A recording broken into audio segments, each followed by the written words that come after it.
Hi friends जो हम chapter discuss कर रहे थे 8th क्लास की हिस्ट्री का first chapter how when and where, आज इसका दूसरा पार्ट है। तो आज का जो हमारा टॉपिक है वो है हाउ डू पीरियडाइज, कि जो इतिहास है इसका वर्गीकरण हम कैसे करते हैं।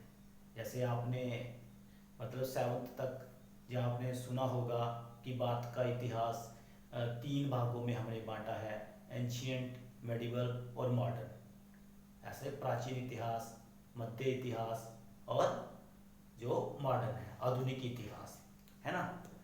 तो सबसे पहला प्रश्न ये उठता है कि पीरियडाइज होता क्या है, वर्गीकरण होता क्या है। तो जैसे हम इसका मीनिंग देखते हैं पहले कि ये होता क्या है। Periodize means dividing history or events into periods or time frame, कि इसका अर्थ ये होता है कि हिस्ट्री को क्या करना है, बांटना है। किसको?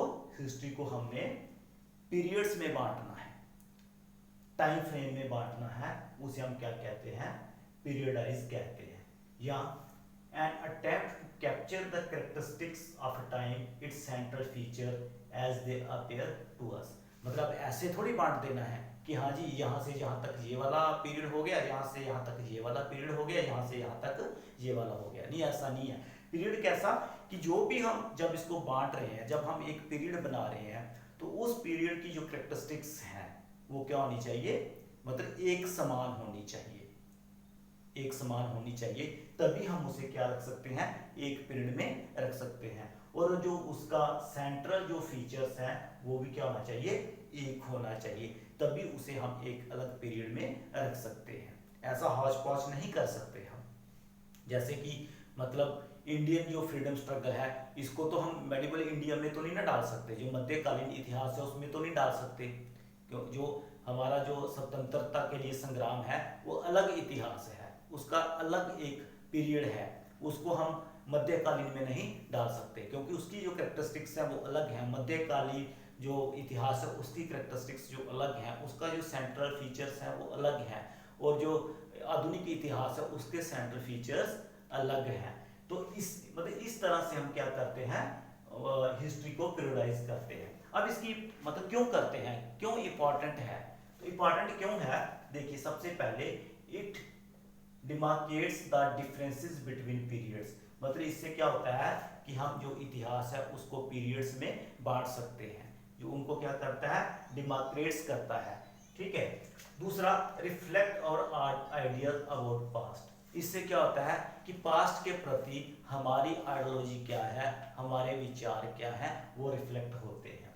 तीसरा, significance of change one period to next, कि जो चेंज है, एक जो पीरियड है उस चेंज का दूसरे पीरियड पे क्या असर हुआ है, उसका क्या सिग्निफिकेंस है। चौथा, helps us to understand sequence in which various events occurred and their effect. इससे हमें ये मदद मिलती है, जब हमें ये पता चलता है कि जो इवेंट हुए हैं, जो घटनाएं हुई हैं, वो हमें सीक्वेंस वाइज पता चलती हैं, उनको हम सीक्वेंस वाइज अरेंज कर सकते हैं और उनका क्या इफेक्ट पड़ा, उनका प्रभाव क्या पड़ा, ये हमें पता चलता है।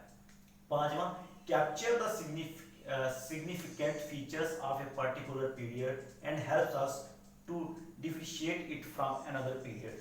मतलब इससे हमें ये पता चलता है कि जो पर्टिकुलर पीरियड था, जो पर्टिकुलर समय था, उसके फीचर्स क्या थे, उसकी कैरेक्टरिस्टिक्स क्या थी, और जो दूसरा पीरियड है उससे वो किस तरह से अलग है, ये हमें पता चलता है। जैसे आप मतलब भारत का जो प्राचीन इतिहास पढ़ते हो, फिर उसके बाद आधुनिक इतिहास पढ़ते हो, जहाँ मध्यकालीन इतिहास पढ़ते हो, तो आपको अपने आप पता चल जाता है कि ये वाले जो फीचर्स हैं ये प्राचीन इतिहास के हैं, ये वाले मध्यकालीन भारत के हैं, उनमें डिफरेंस क्या है, ये आपको सीधा ही पता चल जाता है। तो जो भारत का इतिहास है, जो हमारा इतिहास है, इसको सबसे पहले बांटा था, एक स्कॉटिश हिस्टोरियन था उसको आप हिस्टोरियन भी कह सकते हो, इकोनॉमिक्स भी था, पॉलिटिकल फिलोसफर भी था। उसका नाम था जेम्स मिल। क्या नाम था उसका? जेम्स मिल। 1817 में उसने एक बुक पब्लिश की। उस बुक का नाम था ए हिस्ट्री ऑफ ब्रिटिश इंडिया। क्या नाम था? ए हिस्ट्री ऑफ ब्रिटिश इंडिया। उसने एक बुक पब्लिश की। तो इस बुक में उसने भारत के इतिहास को 3 पीरियड्स में बांटा। कितने पीरियड्स में बांटा? 3 पीरियड्स में। पहला हिंदू हिस्ट्री, फिर मुस्लिम, फिर ब्रिटिशर्स। उसने इन 3 हिस्सों में, 3 भागों में भारतीय इतिहास का वर्गीकरण किया, जहां ये पीरियड्स बनाए उसने। क्या नाम था उसका? जेम्स मिल। क्या नाम था? जेम्स मिल। जेम्स मिल ने इस तरह से भारत के इतिहास को 3 हिस्सों में डिवाइड किया, हिंदू, मुस्लिम और ब्रिटिशर्स। तो उसने ऐसा क्यों किया? क्या जब ये उसने बनाया हिंदू, जब भारत में जो भारत की रियासतें थी उनमें हिंदू राजा रूल करते थे, जहाँ ज्यादातर मान लो हिंदू राजा थे, क्या उसके अलावा और कोई नहीं था? क्या कहीं बौद्ध राजा नहीं था? क्या कहीं जैन राजा नहीं था? या किसी और धर्म को मानने वाला कोई रूलर नहीं था? थे। लेकिन उसने क्या किया? सिर्फ हिंदू ही कहा। इसी तरह मुस्लिम, मतलब जो मेडिवल इंडिया है उसको उसने मुस्लिम पीरियड बना दिया, कि जब भारत में जो मुस्लिम रूलर्स थे, जहाँ सल्तनत थी, जहाँ मुगल वंश का रूल था, क्या उस समय और कोई, जैसे पंजाब में सिख रूल था, महाराष्ट्र में मराठा रूल था, या राजस्थान में जो राजपूताना है वहाँ राजपूत जो रूलर थे वो रूल कर रहे थे? ठीक है। इसी तरह जब उसने ब्रिटिशर्स लिखा कि ये मतलब इतिहास को एक ब्रिटिशर जो एक पीरियड बनाया, क्या उस समय जब ब्रिटिश भारत में रूल कर रहे थे, क्या जो जम्मू कश्मीर है इसका अलग राजा था, या और कई ऐसे रियासतें थी जिसपे ब्रिटिशर्स की मतलब रूल नहीं था? तो ये उसने जो है क्या बोलते हैं, जेम्स मिल ने ये वाला जो डिवीजन है वो किया। कौन सा? हिंदू, मुस्लिम, ब्रिटिशर्स। लेकिन कुछ और इतिहास हिस्टोरियंस थे, उन्होंने इस तरह से किया, एंशियंट इंडिया, मेडिवल इंडिया और मॉडर्न इंडिया। उन्होंने जो भारत का इतिहास था उसका वर्गीकरण, उसके पीरियड्स इस तरह से बनाए, एंशियंट, मेडिवल और मॉडर्न, इस तरह से उन्होंने इसके पीरियड्स बनाए। और जो जेम्स मिल था, इसके मन में जो भारतीयों के प्रति सोच थी वो क्या थी? अच्छी नहीं थी। वो भारतीयों को क्या मानता था? वो ये मानता था कि जो भारत के लोग हैं वो क्या है? अनपढ़ हैं, अनसिविलाइज्ड हैं, उनके अंदर साइंटिफिक आउटलुक नहीं है। वो क्या है, मतलब वो जो उनके रीति रिवाज हैं वो अच्छे नहीं हैं, उनका जो एजुकेशन सिस्टम है वो अच्छा नहीं है। वो ये सोचता था। जेम्स मिल के अंदर जो भारत की छवि थी, जो भारत के लोगों की छवि थी, वो इस प्रकार की थी। वो ये सोचता था कि जो भारत के लोग हैं वो धार्मिक रूप से क्या है, मतलब इनटॉलरेंट हैं, और वो मतलब ऐसे रीति रिवाजों को मानते हैं जिनका कोई भी मतलब नहीं है। वो क्या बोलते हैं, अंधविश्वासों को मानते हैं। इस तरह का उसका जो नजरिया था वो भारत के प्रति और भारत के लोगों के प्रति था। वो ये सोचता था, या उसका ये मानना था कि भारत जो यूरोपियन जो कंट्रीज हैं या जो ब्रिटिशर्स हैं उनको भारत पे पूरी तरह से कब्जा करके इस पे रूल करना चाहिए। वो ये सोचता था कि सिर्फ ब्रिटिशर ही भारतीयों को सुधार सकते हैं, सिर्फ वही भारतीयों का जो नजरिया उसको चेंज कर सकते हैं, सिर्फ हम लोग ही भारतीयों को अच्छी शिक्षा दे सकते हैं।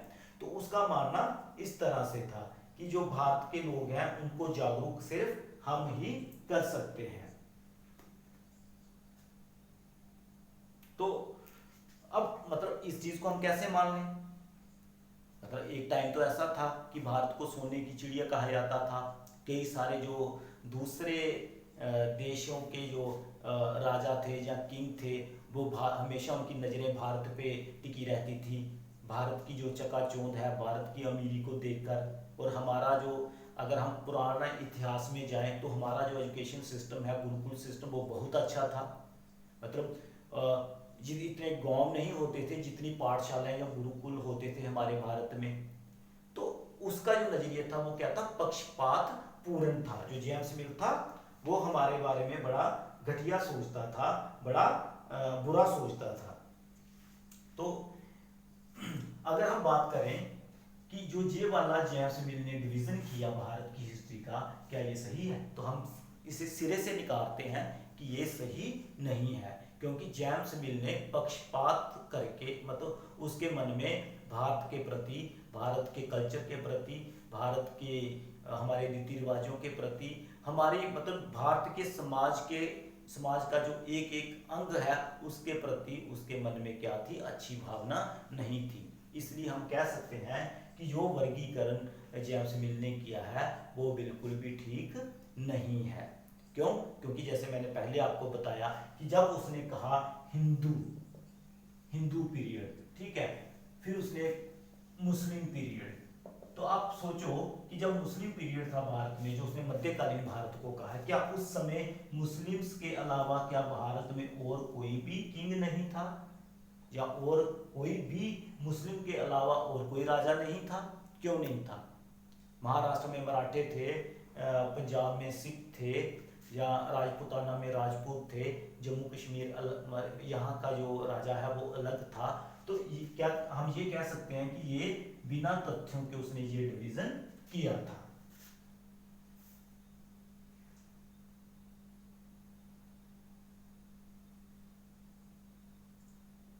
और जेम्स मिल ने जो दूसरा डिवीजन मैंने कहा कि दूसरा जो दूसरे हिस्टोरियंस ने किया, उन्होंने क्या किया, एंशिएंट, मेडिवल और मॉडर्न।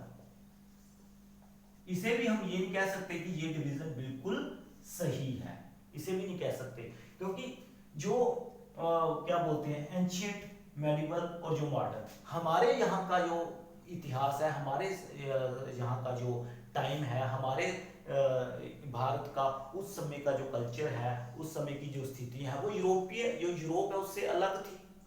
यूरोप जब डार्कनेस में था, जिसे अंधकार युग कहते हैं, तो हमारे भारत में तो हम तो काफी विकसित थे, हमें मतलब जो हमारी शिक्षा थी वो उनसे काफी उन्नत थी।